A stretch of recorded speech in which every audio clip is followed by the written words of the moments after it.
President Trump. Donald John Trump.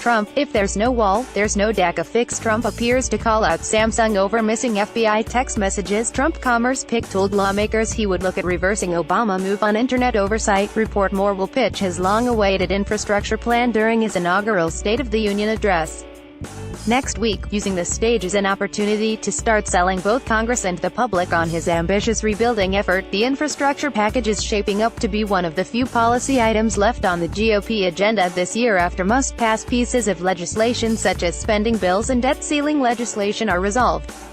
But doubts are growing on Capitol Hill about whether lawmakers will be willing to rally behind a bipartisan infrastructure bill, especially in the wake of a nasty fight over immigration that led to this month's three-day government shutdown.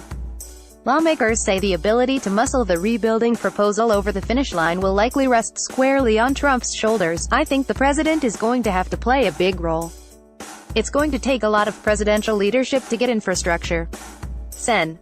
John Thune. John Randolph. Thune. Congress looks for way out of government shutdown. Republicans divided over shorter stopgap funding bill ample to allow iPhone users to disable battery slowdowns. Moore, RSD, chairman of the Senate Commerce, Science and Transportation Committee, told reporters this week, a lot of it will come down to how is it paid for, and the substance will matter in terms of whether or not there is bipartisan support for it. Trump has long promised to rebuild U.S. roads, bridges, airports and other public works with a massive infrastructure package. The idea is to use $200 billion in federal seed money to create $1 trillion worth of overall infrastructure investment by raising revenues from the private sector and local governments, but the rebuilding initiative, which Trump initially promised to release within his first 100 days in office, slipped to the back burner last year as the GOP instead prioritized other issues such as taxes and healthcare. The administration has since missed a series of self-imposed deadlines to release more details about its infrastructure plan. Both White House officials and lawmakers say Trump will finally outline his infrastructure vision during his first State of the Union address on Tuesday, with legislative principles expected to land on Capitol Hill shortly thereafter. The president has an opportunity to lay out his framework for infrastructure investment on Tuesday night, and I am eager to hear it. Rep.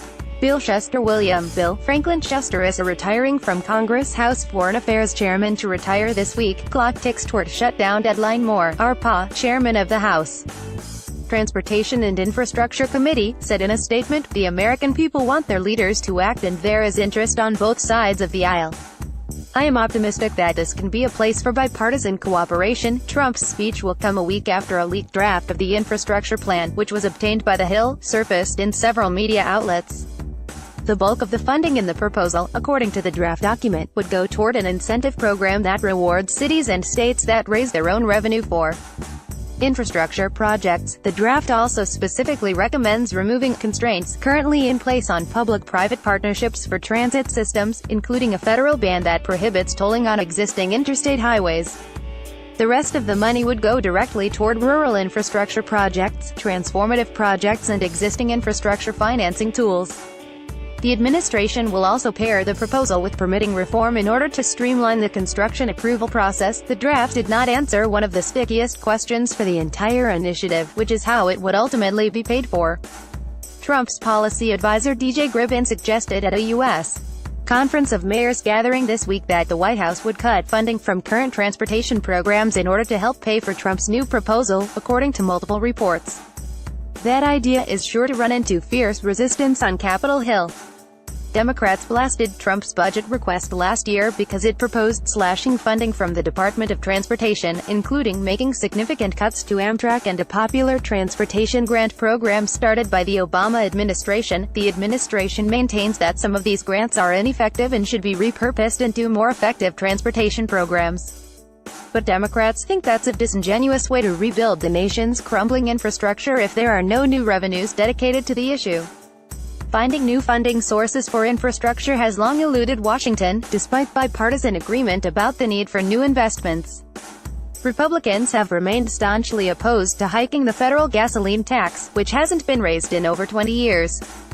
Meanwhile, the GOP tax plan used up another potential funding offset for infrastructure, corporate tax reform. Further complicating matters is that Republicans are insisting that the infrastructure proposal be fully paid for, a demand that Democrats are sure to highlight as hypocritical, given that the GOP tax cut bill was projected to add over $1 trillion to the deficit. Democrats have also taken issue with the details of Trump's tentative plan, which they have labeled as a corporate giveaway that will create more tollways. They worry the administration's proposed local incentive program will pave the way for devolution, or eventually handing off all federal infrastructure duties to local governments. Meanwhile, some conservatives worry that the incentive program will only lead to more states and cities raising their taxes. That means Trump will have his work cut out for him when it comes to selling his bipartisan infrastructure bill on Capitol Hill. The president will first have to convince fiscal conservatives in his own party, who have long been wary of massive federal spending on transportation, to support his effort, and then Trump will need to get enough Democrats on board with his plan, which will be no easy task heading into the midterm elections, especially after a year of bitter partisan fights over immigration, taxes and healthcare. Unfortunately, everything I've heard indicates that the president's proposal will fail to meaningfully address our infrastructure crisis, said Rep.